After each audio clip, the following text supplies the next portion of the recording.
Assalamu alaikum. Акыркы учурларда атайын видео материал даярдоо кыйын болуп баратат. Иштин көптүгүнө байланыштуу ошол себептүү жол улай сиздерге пайдалуу боло турган маалыматтарды берип кетейин деп чечтим.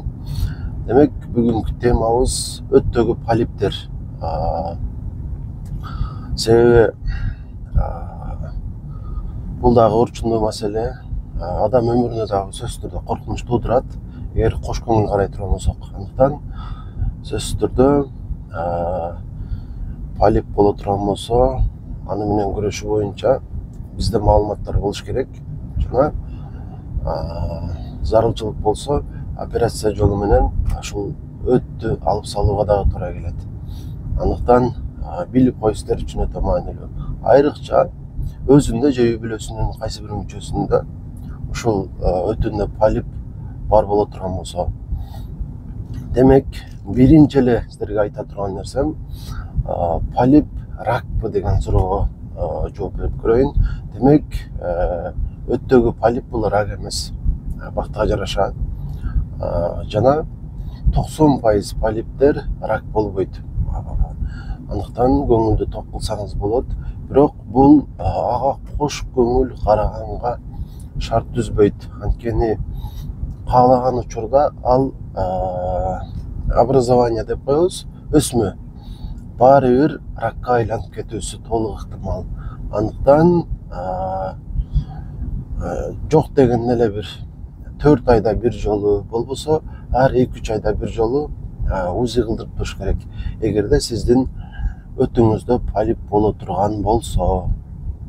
Жана полип эмнеден пайда болот? Ушуга дагы жооп таап көрөйлү. Көпчүлүк оорулардын себептери анык болбогондой, бул полиптин дагы себеби анык бир ушул шарт деп көрсөтүш кыйын. Бирок вирустан улам калыптанат деген маалыматтар бар. Вирустук инфекциялар өттөгү полипти козгошу мүмкүн. Ошол себептүү эгерде кандайдыр бир вирустук оорубуз бар болсо, ошону менен жакшыраак көрүшүбүз керек. Башка себептер андай деле маанилүү эмес. Мисалы, холестерин көбөйүп кетсе, же туура эмес тамактанса деген сыяктуу маалыматтар бул факт эмес. Ошондой болсо да, өттө полип пайда болуш үчүн эмес, ден соолук жакшы болуш үчүн туура тамактанууга аракет кыла бериш керек. Эми туура тамактануу деген деле өзү туура эмес. Туура эмес тамактануу болбойт да, баардык эле нерсе ооздон кирет. Бирок бул жерде организмге зыян бериши мүмкүн болгон ушул азыктарды чектөө жана мүмкүн болушунча рационду байытуу деген бир принциптер алга сүрүлөт да. Ушуларды эске алганда туура тамактануу деген бир ойду алга сүрсөк боло берет. Бул нерсе албетте өттө полип пайда болбош үчүн эмес, ден соолук жакшы болуш үчүн зыяндан өзүбүздү коргошубуз, пайдалуу нерселерди көбүрөөк алган аракет кылышыбыз керек. Бир олтуруп тамактанганда ашыкчы жеп албаш керек. Темадан алыстабайлы. Демек, папиллома дейм да, полиптин себепчиси вирус болушу мүмкүн. Бул факт. Калган себептери анык эмес. Ошондуктан вирустан өзүбүздү коргойбуз. Эгер ушундай кандайдыр бир вирустук инфекция менен жабыркап калган болсок, андан айыгууга аракет кылабыз. Анан ушул полип симптом береби деген дагы бир суроо жаралат. Ушуга дагы жооп берген аракет кылайлы. Көп учурда симптом бербейт. Айрыкча өлчөмү кичинекей болсо, кокусунан УЗИден эле аныкталып калган болсо, анан симптом бере тургандары дагы бар. Бул кандайча? Мисалы, өлчөмү чоңураак болсо, анткени өт капчасы бул өзүнө өт суюктугун сактай турган орган. Жана анын ичинде кошумча нерсе боло турган болсо, албетте ал өттү жабыркатып, ушул өт суюктугунун бөлүнүп чыгуусуна тоскоолдук жаратышы мүмкүн. Ушул себептерден улам ал кандайдыр бир симптомдорду берет. Бир аз оорусунуларды пайда кылышы мүмкүн. тамак сиңирүүгө байланыштуу ошол көйгөйлөрдү, иштин туңкуюусун жаратышы мүмкүн. Ушундай белгилери бар. Мындан башка дагы бардык эле ошол белгилер тамак сиңирүүнү кыйындаткан. Ошол өттөгү полипке байланыштуу болушу мүмкүн. Медицинада дифференциальный диагностика деген түшүнүк бар. Бул деген сөз биздеги белгилердин кайсы ооруга таандык экендигин аныктоо.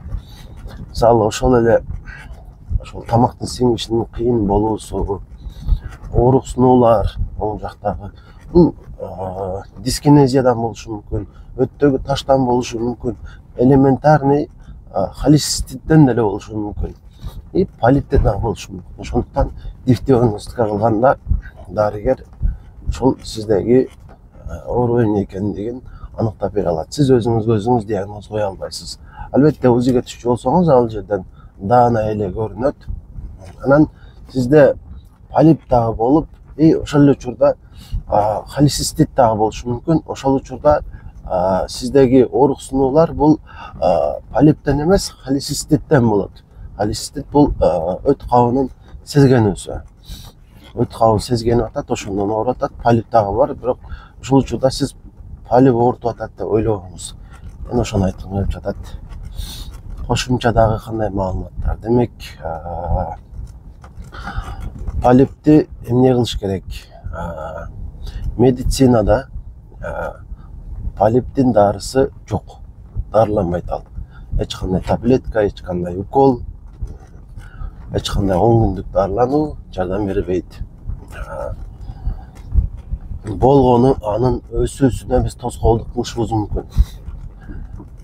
Себеби бул өсө турган ушул клеткада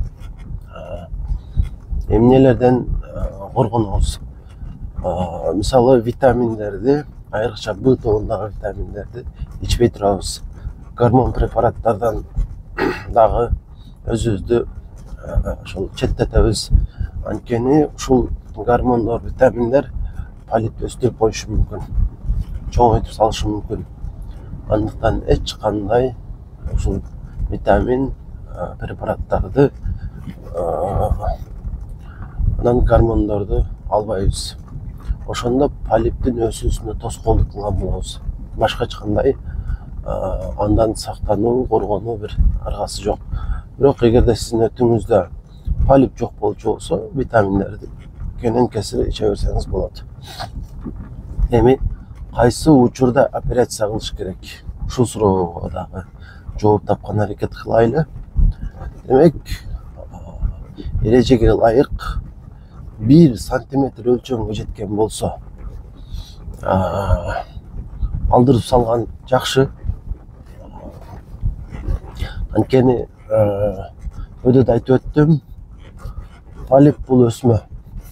Көп учурда доброкачественный эле болот, бирок чоңойгондон кийин злокачественный болуп кетиши мүмкүн, аракка айланып кетиши мүмкүн. Өмүрүңүз коркунуч астында калат. Анан катуу жабыркайсыз. Ошол себептүү эгер өлчөмү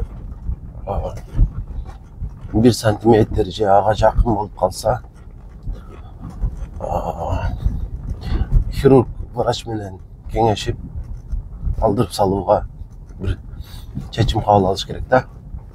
Мындан жакшыраак арга жок.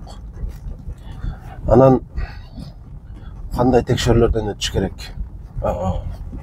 Эгерде 5 миллиметрге чейин деп кое алайм, кичинекей өлчөм. Ар 2 айда, болбосо 3 айда бир жолдан УЗИге түшүп турасыз. Өспөй турган болсо жакшы. Андан ары дагы УЗИге түшүп жүрө бересиз, текшерилип. Өдөдө айткан витамин жана гормондордон сактанасыз. Анан эгерде 5 сантиметрден чоң өлчөм болгон болсо, анда боордун анализдерин тапшырып туруш керек. Айыл тайысты, билирубин дегендер бар. Ушуларды тапшырып көрүш керек. Сезгенүүлөр болуп калышы мүмкүн. Анан мындан сырткары МСКТ деп коет. Ушул томографиянын эң жакшы түрү деп койсок болот. Клеткаларга чейин аныктап бере турган ушул текшерилүү ыкмасы, анын ушул жыйынтыгы менен ушул полиптин табиятын аныктай алабыз да. Ушул текшерүүлөрдөн өтүп койгон максатка ылайыктуу болот. Айталы 7 мм, 8 мм болуп калган болсо, жыйынтык жакшы чыкчу болсо 1 сантиметр болгонго чейин аны дагы да байкай беребиз ар 2-3 ай сайын. Эгер тездик менен өсө турган болсо, анда дароо эле операция. Жалпысынан полип боюнча ушул сиздерге айткым келген маалыматтар ушулар. Маалыматты сөзсүз түрдө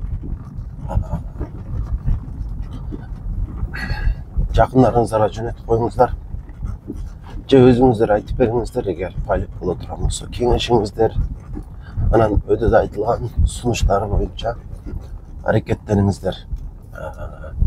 Ден соолук сиздердики.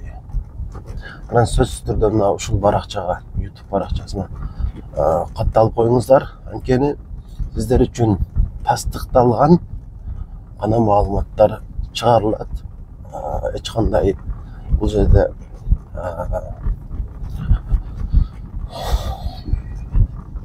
жалганчылык жок, жалпысынан айтканда. Анан жөнөкөй эл өтө ишенчээк болот.